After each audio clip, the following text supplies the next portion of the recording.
Assalamualaikum warahmatullahi wabarakatuh. Ketemu lagi di channel Ajak Si Aki bersama saya Aki Jahit. Oke, kali ini saya akan ngobrol-ngobrol sama teman saya yang beliau ini pernah kerja di luar negeri dan beliau ini kerjanya pelayaran, eh, cukup berpengalaman beberapa tahun dan ini ceritanya. Bang Otoy. Oke, Bang Otoy. Saya mau nanya-nanya nih. Bang Otoy kerja di luar negeri udah berapa lama? Saya di Malaysia itu sekitar 2 tahun. Oke, kalau boleh tahu awal cerita ya kerja di Malaysia atau di luar negeri itu seperti apa, Bang Otoy?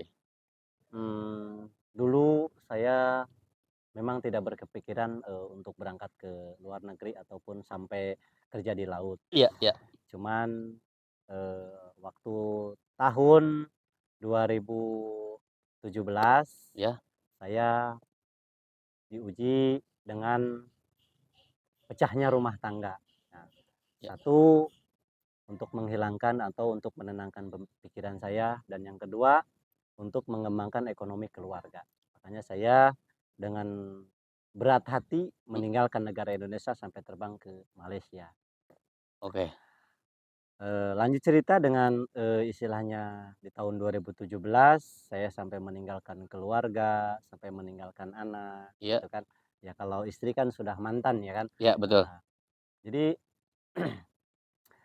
setelah kami apa namanya, apa Berunding nama sama keluarga? berunding sama keluarga, Iya, terus sama kawan-kawan juga gitu kan ya, dengan berat hati saya meninggalkannya ke Malaysia gitu kan. iya, Pada hari itu, jam itu kami berangkat take off ke bandara Soekarno-Hatta dan sampai ke Pontianak ya.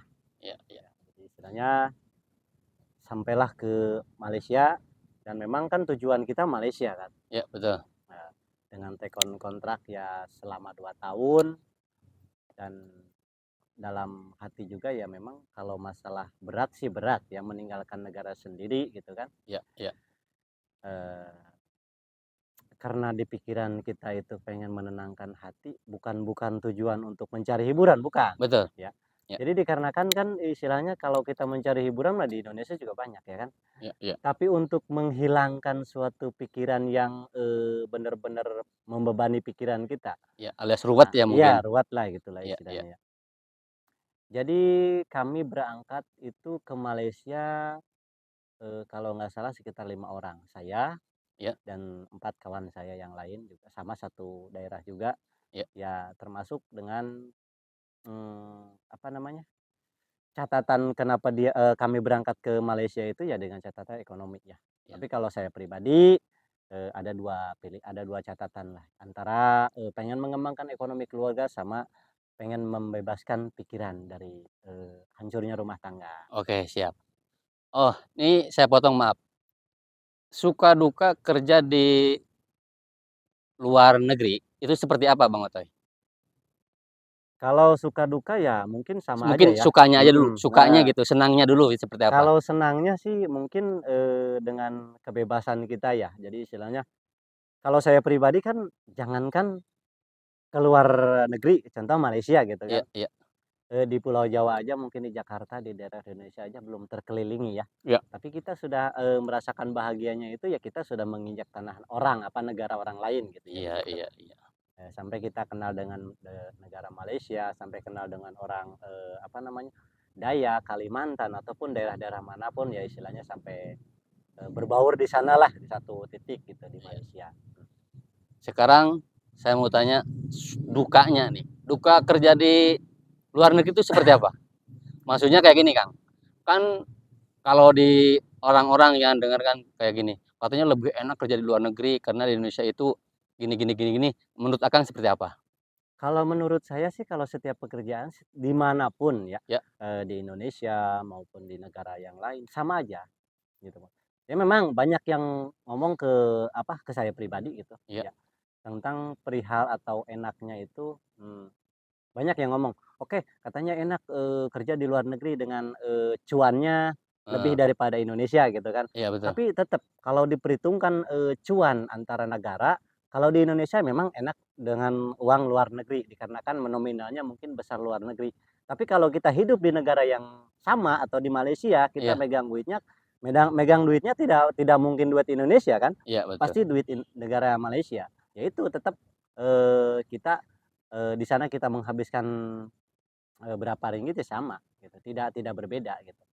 Kalau untuk masalah dukanya di kapal itu jadi, mungkin pengalaman semua orang juga kalau masuk kapal, apa, pengalamannya sama gitu Iya kan. Dikarenakan saya kan dari Indonesia itu belum pernah yang namanya masuk laut ya. iya Jadi istilahnya mungkin pertama waktu itu saya masuk ke, apa, pokoknya keluar dari pintu gate ke laut, ya memang, dari situ happy lah, happy, belum tahu gelombang, belum tahu angin laut, iya belum tahu pasangnya atau surutnya laut itu kan.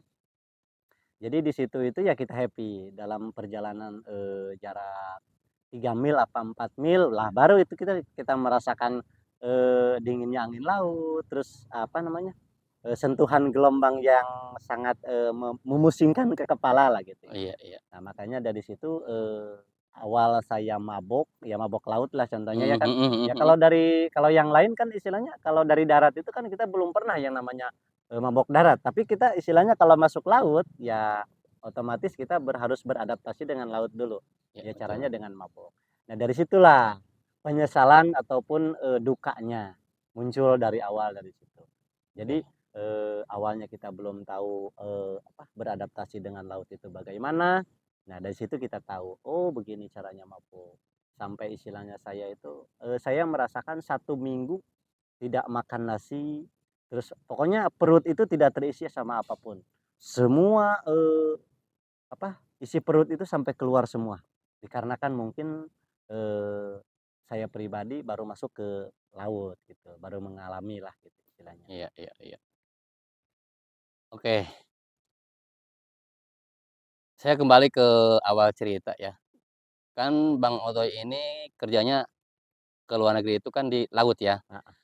Nah, ini untuk daftar awal-awal itu seperti apa Bang Otoy? Kalau untuk daftar, persyaratannya atau apa ini? Ya, seperti persyaratannya, terus kan ada medikal segala apa enggak?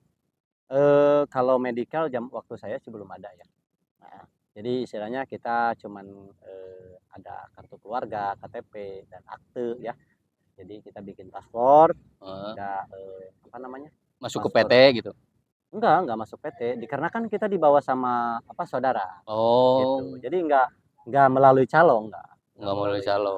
gitu. Jadi saudara kita yang bawa gitu. Kebetulan, kaptennya itu saudara saya, gitu. Mmm, jadi nggak terlalu ribet untuk Enggak terlalu bikin ribet, heeh. persyaratannya gitu, itu Mhm, karena ada orang dalam iya kalau istilah sekarang itu ordal, iya, ya? gitu, heeh. Jadi jadi istilahnya kita nggak memikirkan, "Oh ini persyaratannya, oh ini harus gini," enggak Oh, harus tes ini, tes itu, enggak ya perlu. berarti lebih gampang lah ya? Lebih lebih gampang. Dan istilahnya, kalaupun kita mengikuti prosedur, apa namanya, kayak semacam arahan-arahan dari, apa PT, Mhm, dikarenakan di sana itu kan bukan PT, jadi, kayak semacam swasta gitu ya ya, swasta. mhm. Jadi setidaknya tidak berat untuk persyaratan-persyaratan, hanya, bikin paspor dan KK ataupun KTP saja. Oke, Mhm. saya mau tanya cerita selanjutnya ya. Kan kerja di pelayaran itu istilahnya di laut ya, berarti Bang Otoy itu mancing itu, bagian mancing apa bagian apanya nih? Kalau saya pribadi, masuk ke kapal itu jadi istilahnya kan kerjanya bukan bukan di ini ya, bukan di atau kapal pancing atau Mmm, kapal jaring, bukan. Saya mhm. itu bukan, dari kapal bubu, Oh, kapal heeh. bubu. Kalau bukan bubu, apa ya namanya bahasanya, perangkap ikan lah, Ya ya ya. mhm. Kalau di Malaysia itu namanya kapal bubu gitu ya. Jadi, setiap hari kita itu angkat dan nyimpan bubu itu sekitar 150 bubu, atau Oh, perangkap lah ya istilahnya ya, perangkap ikan heeh, gitu ya? perangkap ikan.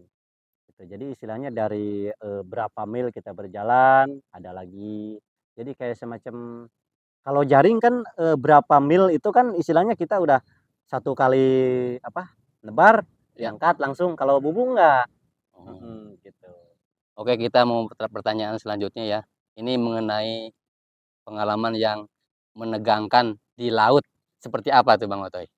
Kalau menurut saya sih kalau menegangkan di laut itu ya Ya paling deg-degan lah ke heeh, batin kita mhm. gitu. Kalau menurut saya sih ya, yang paling deg-degan itu mungkin ada beberapa hal ya, mungkin satu, gelombang dan angin, Ya, hujan lah ya contohnya. Karena kalau laut itu identik kalau dia ada hujan pasti ada angin, dan ada angin pasti ada gelombang. Nah itu kalau kalau di laut ya, ya, heeh.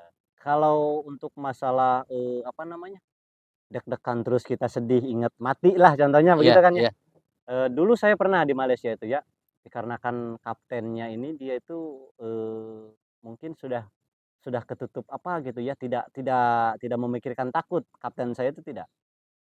Walaupun badai, menghajar, gelombang tinggi segaimanapun, dia nggak pernah berhenti kerja. Pokoknya saya kerja itu dari jam 7 sampai jam 1 malam, saya kerja. Nah, dari situ, pas hari pokoknya ada hujan, ada badai, ada gelombang juga, kalau nggak salah gelombang itu sekitar 2 meter, iya, iya. dan ukuran kapal kami itu cuman kecil kan, cuman, kalau nggak salah 15 kali 3 meter. Nah, panjang panjang 15, lebarnya cuman 3 meter saja, dikarenakan kapal kecil. Nah, di situ, kalau kapal bubu itu kan harus ada pelampung, ada Iya, pokoknya namanya isi kapal itu terbang semua sama angin. Jadi makanya dari situlah kita, inget mati, inget ke kampung, ya pokoknya tidak mau lagi di kapal lah pokoknya iya. begitu. Heeh. Sampai, istilahnya kita menyaksikan gelombang yang namanya 2 meter itu, sampai haluan kapal itu tidak kelihatan, begitu. Serem sekali ya. Serem, serem banget.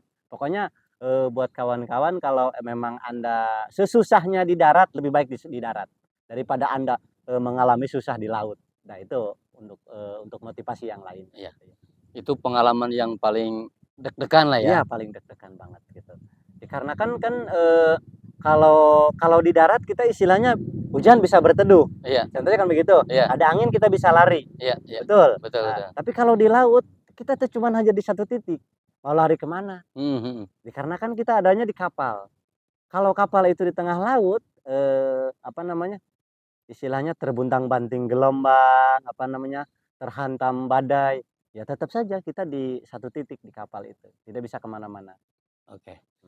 Saya mau nanya nih, kan saya dengar-dengar ya, katanya ini ya, Mhm. kan saya suka nonton-nonton juga orang yang pelayaran, bahwa di laut itu banyak hantunya. Apa bener apa enggak sih? Kalau menurut di, laut sih, Ya pengalaman lah ini gini Kang, kan saya pernah nonton di channel orang besar ya, mhm, ada yang cerita bahwa di laut itu ada penguasa laut kayak gitu-gitu. Barangkali Bang Otoy punya pengalaman hal seperti itu, ada nggak Bang Otoy? kalau untuk, pengalaman saya di Malaysia gitu ya, Heeh, itu mungkin tidak ada yang namanya, kejanggalan ya, ya mungkinnya berarti kejanggalan. normal-normal aja? Normal, kalau kalau di Malaysia itu normal, tidak ada yang namanya kita, menemukan sosok hantu, apa, dari kapalnya atau dari lautnya tidak. Berbeda cerita lagi kalau di tempat lain mungkin saya pernah menemukan gitu, tapi kalau di kapal di Malaysia itu tidak ada. Mhm. Oke, terima kasih Bang Otoy Oke, siap, ceritanya, sama-sama. selama Bang Otoy melaut ya, alias kerja di luar negeri ya. Terima kasih banget. Dan untuk episode selanjutnya nanti saya akan tanya-tanya tentang, eee, kerja di kapal tapi, ada mistisnya seperti apa nanti ceritanya. Sekian dulu video dari kami. Terima kasih. Assalamualaikum warahmatullahi wabarakatuh. Terima kasih Bang Otoy.